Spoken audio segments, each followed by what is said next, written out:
કે લક્ષ્મી તમારા ઘેર ટકાવી હોય તો તમારી કુળદેવીને જોજો, તમારી નજર હોમું દાખલો મારજો, પણ આવા નીતિ નિયમ પાળવા જરૂરી. તમે ધાર્મિક બન્યા છો એટલે નાસ્તિક માણસો માટે નહીં. આવા તમારા વડવાઓએ નાગ માર્યા હોય ને તો એ નાગદેવ ચમત્કારિક શક્તિ હોય છે, દરેક જોડે છે, ધરતીનો ધણી કહેવાય છે, એક ગુસ્સાવાળા ભગવાન છે, દેવ છે, તરત ચીડાઈ જાય, તરત ખીજાઈ જાય. એટલે જો જેણે જેણે એના ઘરમાં એના બાપા એક દાદાએ નાગ માર્યો હશે ને એના ઘરમાં ભયંકર બીમારીઓ હશે, કેન્સર, ટીબી, લકવા, મગજ ગોળું થઈ જવું, છટકી જવું.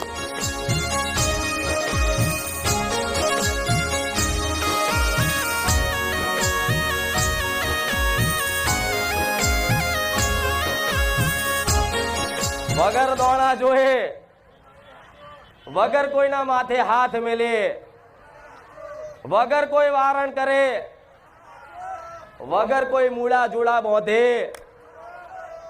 વગર કોઈ કોનમાં મંત્ર ફૂકે, ખાલી મારા રોમનું નોમનું રટણ કરવાથી તમારા દુઃખ પાતાળમાં ઘાલી દઉં. હું રોમ વારી મેલડી, મારા મેલડી ના રામ.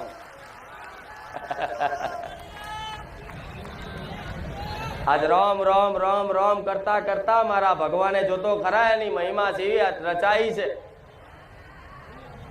હું મેલડી તો પ્રસન્ન બની, પણ મારા ધોમમાં મારો રોમ પ્રસન્ન છે ને એટલે આ હરખ ના ઉત્સાહ દેખાય. મારા ધામમાં આનંદ એટલે આવે છે મારા ભગવાનની કૃપા છે મારા ધોમમાં. તો જો મારા ધોમમાં કદાચ મારા રોમની કૃપા હોય અને જે આજ કદાચ મારા ધામમાં અમથાય ખાલી કોકની જોડે જોવાય આયા હશે ને, પણ સમજી લો તમારો બેડો પાર ના કરું તો ગોળા હું રોમ વારી મેલડી નહીં. એ જાતે પીવે કે પરાણે પીવડાવે એની અસર તો થાય ને. કોઈ દારૂ પીનાર વ્યક્તિ હોય એને કદાચ દારૂ એને નહીં પીવો પણ છતાંય પરાણે કોક પીવડાઈ દે પણ નશો તો હરખો જ ચઢે. એવી રીતે આજે મારા સાનિધ્યમાં અમથાય કોકના જોડે પરાણે આયા હશે ને તોય મારો નશો ના જગાડ દઉં તો હું મેલડી નહીં. એક વખત જે મારા ધામમાં આવી જાય અને એક વખત મારા પ્રવચન રૂપી શબ્દો કદાચ એના કાને પડી જાય, મારો ફેન બની જાય, મારો દીવાનો બની જાય. એને મારા વગર ચાલે નહીં, મારા વગર ગમે નહીં. રાત દાડો બસ મારી જ વાતો, મારા જ વખાણ. અને ધોરા દાડે તો ભલે મારા આખો દાડો મારી વાતો ને મારા વખાણ કરતા હોય, ભલે હું રોજ વાપરું છું, પણ તમે સપને ઊંઘી જાવ છો ને તો સપને હું મળવા આવું છું. કે માતાજી સપને આવે ખરા? તો એક વખત મારા સાનિધ્યમાં આવી અને અનુભવ પૂછજો કે તમને ખુખાર મેલડીમાં, રોમવારી મેલડીમાં, મારી આ ધોમવારી માતા કોના કોના સપનામાં આવીને કેવા કેવા રૂપમાં આવીને શું શું કીધું ને તો એક વ્યક્તિ એવો બાકી ના હોય કે જેનો હું મેલડી સપને ના આવી હોય.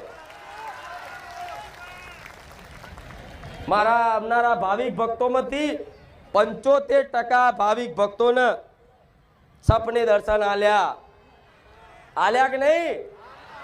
કેટલા લોકો આલ્યા છે? ખાલી આંગળી ઊંચી કરો, જોઈ લો.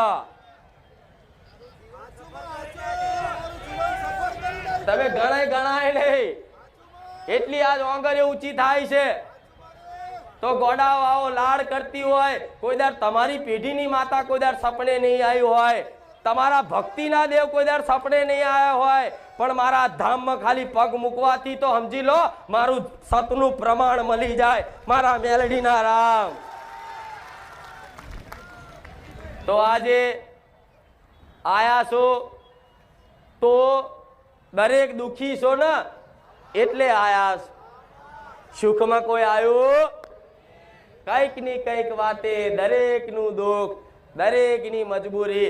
ભલે તમે મને માતાને કહો કે ના કહો, પણ મને ખબર છે માતાના પારે ભગવાનના ધામે કોઈ પણ જાય ને એ દુખિયારો બનીને જતો હોય છે. પણ તમારું દુઃખ લાખો વ્યક્તિઓ છે, લાખો ભાવિક ભક્તો છે, લાખો વ્યક્તિઓને કદાચ સ્ટેજ ઉપર લાવી અને તમને પ્રશ્નોના જવાબ આલું તો અશક્ય બની જાય છે. કેમ કે એટલો ટાઈમ હોતો નહીં. આખું અઠવાડિયું રોજ ગાદી કરું ને તોય ના ખૂટે. હા શું ખોટું? તો આજે દરેકના બધા કામ થાય છે તો કેમ થાય છે? પ્રશ્ન થાય છે કે નહીં આવો કે મારી એવું તો શું જાદુ કરસ તું કે આવું માં ઝાટકે કોમ થઈ ગયું? કોઈ કે મારા 25 વર્ષે દીકરો આવ્યો, કોઈ કે 15 વર્ષે દીકરો આવ્યો. એવા તમે વિડીયોના માધ્યમથી મારા પરચા અનુભવ કર્યા હશે, પણ મારામાં એક જ સત છે, એ જાહેરમાં કહું છું. દુનિયા ભલે જે વિચારે કે આ તો કોઈ શીખેલી માતા છે, કોઈ શીખેલો ભૂવો છે, ચોકથી જાદુ શીખીને આવ્યો હશે, ઉજ્જૈન ફરીને આવ્યો હશે, કંઈક વસ્તુ સાધેલું હશે, પણ હું આ જાહેરમાં મારા રોમની સાક્ષીએ કહું છું, ખાલી રોમની ભક્તિ અને મારી મેરડીની ભક્તિ મારા દીકરાએ કરીને એનો આ પ્રકાશ છે. જો અંદર ખોને કોઈ સાધના એવી કરી હોય, કોઈ એવી વિદ્યા કરી હોય, કોઈ એવા જબરા મંત્રો વાપરી અને કોઈ શક્તિને ઉત્પન્ન કરી હોય, તો મારા રોમની સાક્ષીએ કહું છું, ખાલી ભક્તિની જ માતા આવીશું. ખાલી મારા દીકરાની ભક્તિની, એના લાડ, એના પ્રેમથી જો તો ખરા, વિચાર તો કરો. જેટલું બધી મહિમા મારી, જેટલી બધી મહિમા મારી વસ્તી પૂરતી નહીં, ગામ પૂરતી નહીં, આ દેશ વિદેશમાં કોઈ એવો દેશ બાકી નહીં જો કદાચ મારો ભાવિક ભક્ત ના મળે. તો એકની ભક્તિથી કદાચ આટલો બધો પ્રકાશ જગતમાં ફેલાતો હોય,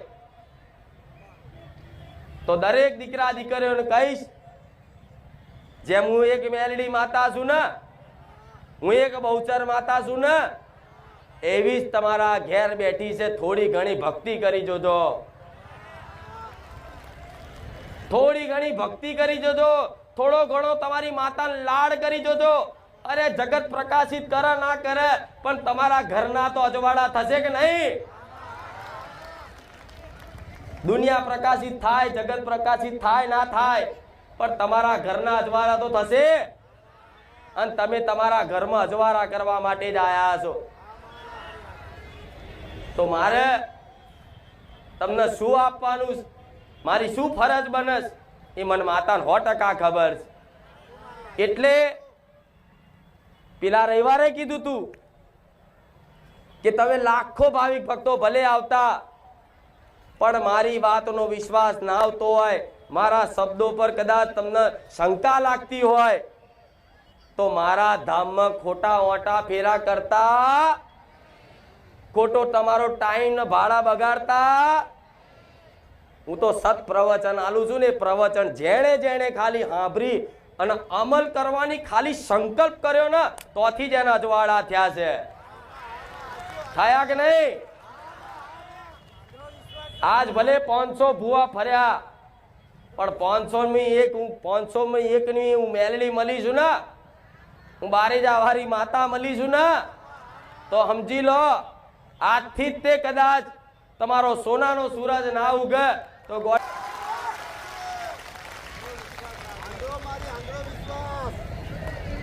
પણ વિચારો તો ખરા, એકની ભક્તિથી આટલી બધી મહિમા રચાવતી હોય તો દેવની કૃપા જોતી હોય ને, તો એની ભક્તિ કરવી પડે. ડાયરેક્ટ મળે અહીં કોઈ ઓળખાણ ના ચાલે, કોઈ વેપાર ના ચાલે, કોઈ લેતી દેતી ના ચાલે. મારી કૃપા જોતી હોય તો મારા બનવું, મારા બનવું તો મારા બની ગયા હોય ને, તો દરેક દીકરા દીકરીઓને એક જ વાત કહીશ કે અત્યાર સુધી લાખો ભૂવા ભલે કર્યા, જાત જાતની વિધિઓ ભલે કરી, પણ મારા સાનિધ્યમાં આયા પછી તે કદાચ તમારું દુઃખ જલ્દી મટે નહીં ને તો મારી પર એક હોંધરી શ્રદ્ધા, હોંધરો વિશ્વાસ રાખજો કે માં આજ અમારા કર્મ નબળા છે, આજ અમારો માં સમય નબળો છે, પણ માં તું સાચી છું, અમને વિશ્વાસ છે આજે નહીં 6 મહિને 12 મહિને માં અમારું ભલું બારીદા ધામમાં થશે થશે ને થશે. એનું નામ વિશ્વાસ કહેવાય. અને તમારો વિશ્વાસ દાડે દાડે વધારવા માટેના રોજ મારા પ્રયત્નો હોય છે કે નહીં? હું તમને સપને શું કામ આવું છું? તમારો વિશ્વાસ વધારવા માટે. તમે ખાલી કોકણો આંગળી કરી હોય કે ખુખાર મેલડીની માનતા રાખ તારું આ કામ થઈ જશે, તો તમારી આંગળી કરવાથી જો બીજાનું કામ કરી બતાવતી હોય તો તમારા માટે કરું છું, એના માટે નહીં કરતી. પણ કઈક ભાવિક ભક્તો ના આવો શંકા થતી હોય કે મનમાં કે મારી હું બીજાને કીધું ને કે તને આ કેન્સર થયું છે તો રાખ ખુખાર મેરડીની મોનતા, 5 રવિવાર ભરવાની ખાલી મોનતા રાખી જો. ભલે ડોક્ટરે ઓપરેશન કરવાનું કીધું, ભલે ડોક્ટરે આવડી મોટી ગોંઠ કીધી, ભલે ડોક્ટરે કદાચ કિડનીમાં મોટી પથરી બતાવી, ભલે ડોક્ટરે ઓપરેશન કરવાનું કીધું, પણ એક વખત તું ખુખાર મેરડીની મોનતા તો રાખી જો. તમે કોકને કીધું હોય ને તો એની પથરીઓ ઓગરાઈ દીધી મેં માતાએ, એની ગોઠો ગાયબ થઈ જઈ, એના કેન્સર દૂર થઈ ગયા, કઈક લોકો દેવામથી બહાર આવી ગયા. બન્યું કે નહીં? તો તમને એવી શંકા થતી હોય કે માતાજી અમે કોકના વાંગરી કરીએ છે ને તો એનું કામ જલ્દી થઈ ગયું, પણ મારું માં થયું, તો તમારા એવું નહીં માનવાનું કે હું બેરી છું. મારા લાખ હજારો ને કરોડો કાન છે, હું તમારી અરજી સાંભળું છું એવું જ માની લેજો. અમથાય ખાલી વિચાર કર્યો હોય એ સાંભળી લઈશ. હું એ મહામાયા માતા છું, એ વેલડી માતા છું. ખાલી અમથોય વિચાર કર્યો હોય તોય હું માતા સાંભળી જતી હોય તો સમજી લો દરેકની પ્રાર્થના આજના દિવસે જેણે જેવી પ્રાર્થના કરીશ દરેકની પ્રાર્થના મેં માતાએ સાંભળી ના. હવે કોકનું આજે પ્રાર્થના કરીને કોકનું કદાચ 4 દાડામાં કામ થઈ જાય, કોઈનું કાલે થઈ જાય, કોઈનું અઠવાડિયે થઈ જાય, કોઈનું 15 દાડે થાય, કોઈનું મહિને થાય, કોઈનું 6 મહિને થાય. જેનું જેવું કામ, જેની જેવી માનતા અને જેને જેવો ભાવ એટલી સ્પીડ મારી મેલેડીની રહેશે. જો નાભીથી કદાચ પોકાર કર્યો હશે ને અને મારા હમણાં બોલ્યા કે માં તારા બની ગયા અમે, અને જે દીકરા દીકરીઓ કદાચ મારા બની ગયા હોય ને એના માટે તો કદાચ પવન વેગે હનુમાનજીની જેમ ના આવતો મેરડી માતા નહીં. કે આજે તમે બધા મઠ મંદિરો ફરો છો તો દરેક દેવને તમારી પર દયા આવતી હોય. હું માતા એકલી નહીં, અમથી નોની અમથી ડેરી હોય કે કોઈ પણ મંદિર હોય, કોઈ પણ મઠ હોય, તમે ખાલી હાથ જોડી અને તમારી પ્રાર્થના કરો ને, ભલે હનુમાનજીને કરો, શંકર ભગવાનને કરો, કૃષ્ણ ભગવાનને કરો, બાપા સીતારામને કરો, તમે જેને માનતા હોય ને ખાલી પ્રાર્થના કરો ને તો એ દેવ હંમેશા તમારી એ અરજી સાંભળે ને. ક્યારે એવી દેવ ઉપર શંકા કરવી નહીં, ભગવાન ઉપર શંકા કરવી નહીં કે ભગવાન માતાજી હોતા. આજ માણસો ને એની મનની ઈચ્છા, એની મનની મનોકામના પૂરી ના થાય ને એટલે એમ કે જગતમાં માતા ભગવાન નહીં. પણ આજ મને જોઈને લાગે છે ને કે આવા હડાહડ કળિયુગમાં જાગતી જ્યોત માતાઓ છે. લાગે છે કે નહીં? દરેક ને કોઈ શંકા ખરી નહીં ને? ભલે રામ તો આવી જાગતી જ્યોત માતા દરેક જગ્યાએ છે, દરેક જગ્યાએ છે, કણ કણમાં છે.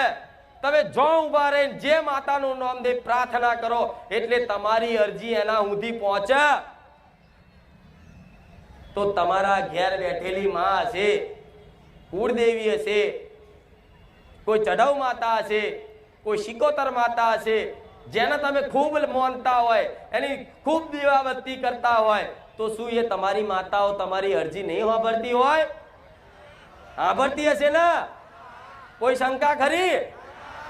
હા, તો તમને એવો પ્રશ્ન એવો થાય તો માં અમે અમારા ઘેર, તું કહે છે કે માં બધી દેવી શક્તિ જાગતી જ્યોત છે, તો માડી અમારા ઘેર જે અમે કુળદેવીનો કદાચ દીવો કરીએ છીએ, અમારી મેલડી માનો દીવો કરીએ છીએ, અમારી શિકોતર માનો દીવો કરીએ છીએ, તો માં અમે આટલા ટાઈમથી 2 ટાઈમ દીવા રોજ કરીએ છીએ, તો માં અમારી માં અમારા કામ કેમ નહીં કરતી? પ્રશ્ન થાય કે નહીં? પ્રશ્ન જો કદાચ દેવી શક્તિ જોડે અને એમાંય મારા જેવી માતા જોડે કદાચ આયા હોય ને, તો પ્રશ્ન આવો થવો જોઈએ કે માં તું સતવારી છું, તું રોમવારી છું, બરોબર છે, તને તારા સતના અમને પ્રણામ છે, પણ અમારા ઘેરે તે તારા જેવી માતા જાગતી છે, પણ માં આજ અમે દીવાબત્તી કરીએ પણ અમારું કામ થતું, તો માં અમારી ક્યાં એવી ભૂલો થાય છે કે અમારી માતાઓ અમારું ભલું નહીં કરતી, તો અમારે તારા જેવી માતાના પારે આવવું પડે છે. પ્રશ્ન થાય કે નહીં? તો મેં એના ઘણા બધા એવા કારણો, મુખ્ય કારણો મેં પ્રવચનમાં બતાવી દીધા કે દીકરાઓ, પહેલું તો માતાનું થવું હોય ને, પહેલા તો તમારું કામ થવાનું હોય ને, અને એની જોડે કામ કરાવવું હોય ને, તમારી મનની કોઈ ઈચ્છા હોય, કોઈ કામના હોય, માતાજી જોડે પૂરી કરાવી હોય ને, તો પહેલા એ માતાજીનું બનવું. તો આ તમે તમારી માતાના બનો ને, તો માતા એટલું કહીશ કે તમારા જીવનમાં છે ને બદલાવ લાવજો, હું શીખવાડું એમ.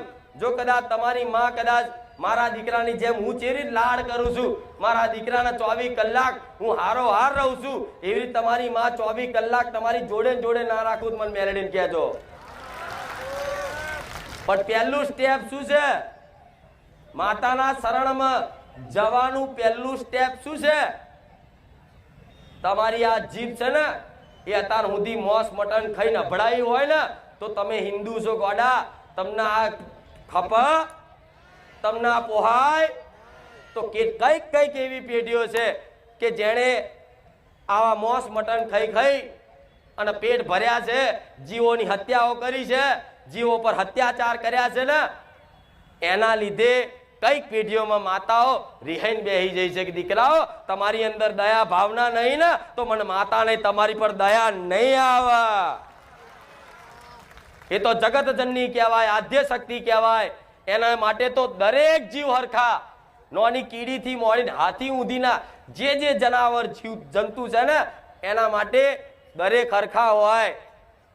પણ આજે દીવાબત્તી ખૂબ કરે, ભક્તિ ખૂબ કરે, મોડવા કરે, જાત જાતના નિવેજો બધું હાલે, પણ ઘરમાં કદાચ જેના રસોડે આ મોસનો ટુકડો પડ્યો હશે ને, એને સમજી લો એના ઘરમાં દરિદ્રતા, બીમારી, કકરાટ, કંકાસ, લક્ષ્મી તો ટક જ નહીં, આવન જતી રે, આવન જતી રે, આવન જતી રે.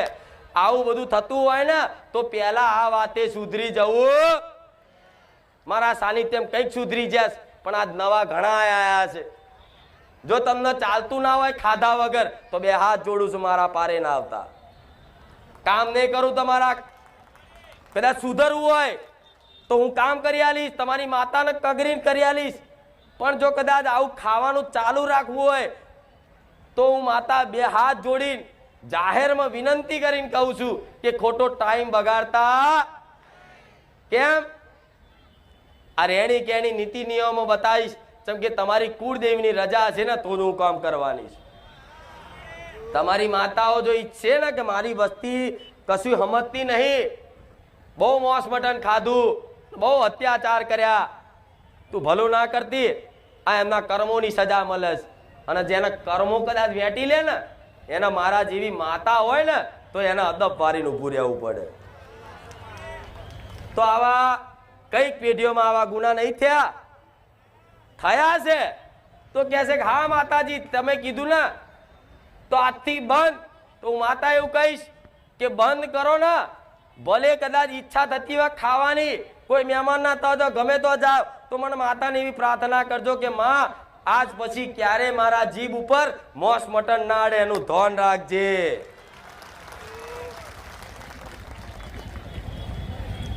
તો પછી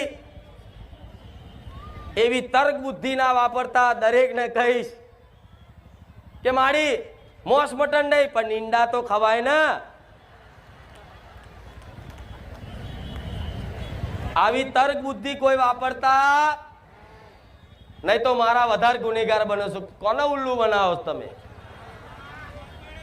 અમુક કે માડી હું રવિવાર નહીં ખાતો, હું શનિવાર નહીં ખાતો, અમુક કે હું મંગળવાર નહીં ખાતો, અને જાણે કે વર્ષોથી પેલો નિયમ પાડતો હોય ને એવો વટથી કે ના ના આપણે તો આ રવિવાર ના ખાઈએ, આપણે તો શનિવાર પાડીએ, આ શનિવાર આપણે ના ખાઈએ, આડા દિવસ હોય તો ચાલે. અરે ગોડાઓ તમે કોના છેતરો છો? વાતાવરણ છેતરો છો? ભગવાનના છેતરો છો તમે? ખવાય ખરું? તમે હિન્દુ નહીં? અને જેના ઘેર લક્ષ્મી ટકાઈ રાખવી છે, આજ મોટા મોટો પ્રશ્ન. મારી અમે કમાઈએ છીએ તો ખૂબ, પણ અમારા ઘેર રહેતો આમ કમાઈને લાવીએ મહિનો થાય નહીં, અને મારી મહિનો આવ્યો ના હોય, પગાર આવ્યો ના હોય, અને એ પહેલા તો મારી કંઈક નું કંઈક આડાવરા નુકસાન આવી જાય ને એટલે અમારે કશું બધું ઉપરથી કોકની જોડે વ્યાજે કે ઉછીના લેવા પડે હપ્તા ભરવા માટે. એવું થાય છે ને? હા, તો એમ જ માણસ ટેન્શનમાં રહે છે રાતો રાત. પણ આ બધું તે બધાની અલગ અલગ અરજીઓ છે, પણ આ બધાની હરખી વાત છે. આ દરેકના જીવનમાં અત્યારે ચાલે છે. એટલે દરેકને કહીશ કે લક્ષ્મી તમારા ઘેર ટકાવી હોય તો તમારી કુળદેવીને ઘેર પૂછતા હોય, એનો દીવો કરતા હોય તો રોજ જેમ તમે ખાવશો, ખાવા બનાવો છો ને ઘેર, દાળ ભાત પૂરી શાક જે બનાવો એ, તો એને ભોણું ધરાવવાનું રાખજો. અને પછી ધરાઈ પેલા બનાવી થાળીમાં કાઢી અને એની આગળ જવાનું. ચામુંડા હોય કે હરસિદ્ધિ હોય કે અંબે હોય કે મહાકાળી હોય, એની આગળ જઈ અને થાળી મેલી અને ખાલી આમ જ કરવાનું છે કે હે માં દાળ ભાત પૂરી શાક બનાવ્યા છે, માં સ્વીકાર કરજે મારી કુળદેવી. જો ખાલી તમારી માને આ ભાવ આલ્યો ને તો સમજી લો તમે એને ખાલી એક આ વ્યવહાર આલશો ને તો 1000 નિવેદ બરાબર એને પહોંચી જશે. એટલે બધા કહી દઉં કેમની માતાજી કેમના કામ કરે છે, તો આ રીતે કામ કરે છે. હું માતા આ રીતે કામ કરું છું, બરોબર? હવે કે છે કે મારી માતાજી તો ફોટામાં ચો ખાવાના છે, એવું નહીં કેતા? હા, તો તમે મને પેડા ધરાવો છો તો હું ચો અહીં ખાઉં છું, ત્યાં ધરાવો છો નહીં પહોંચી જતી મોનતા? તો તમારી માતા ઘેર છે તે ઘેર છે એવું તો પેલા માનવું પડે કે મારી માં જાગતી બેઠી છે, અને એના વ્યવહાર આવી ધરાવો ને અને પોણી બોણી ધરાઈ અને કહો કે મારી આ સ્વીકાર કરી લેજે. એટલે તમારે રાહ નહીં જોવાની કે ચામુંડમાં ફોટામાંથી બોલે છે કે હા દીકરા મેં સ્વીકાર્યું. નહીં, તમે ભાવથી આલ્યું છે ને તો એને સ્વીકારી લીધું છે. હવે એ જ ભોણા લઈ એ જે બનેલું હોય એની પ્રસાદ રૂપે તમે લાઈન તપેલામાં પાછું લાવી દો અને બધા પરિવારને ખવડાવો. તો હું માતા એવું કહીશ કે દરેક પરિવારની અંદર હારી સદબુદ્ધિ ના આવે તો મને મેરડી ના કહેતા. કહેવાય છે કે એઠું ખાવાથી ગુણો, વાપર્યું છે ને? એઠું ખાવાથી ગુણો. તમારો દીકરો બહુ ગારો બોલતો હોય તો શું કે કોનું એઠું પાણી પીને આવ્યો છું, કે નહીં? એનો મતલબ એવો થાય છે કે એઠું ખાવાથી એઠું પીવાથી ગુણો એના આવા આવે ને તો આ ભોણું ધરાવો તો એ તમારી માતાજીનું એઠું થઈ જાય, એ પ્રસાદ બની જાય. અને એ જ પ્રસાદમાં લાવી અને તપેલું હોય તપેલું હોય એમાં નાખી અને બધા પરિવારને કદાચ પીરસીને ખવડાવો ને તો એ પ્રસાદનું કામ કરી જાય. કહેવાય છે પ્રસાદમાં ભલા દુઃખ મટી જાય છે. આ મારા સાનિધ્યમાં અનુભવ કર્યો છે કે મારી આ તારો થોડો પ્રસાદ લીધો ને, તમને પેટમાં પથરી હતી માં, નીકળી જઈ. કઈક આવા અનુભવ છે કે મારી તારા પ્રસાદથી અમને ઘણું બધું ભલું થઈ ગયું. તો મારો પ્રસાદ છે ને એવો તમારી ઘેર તમારી માનો પ્રસાદ કરી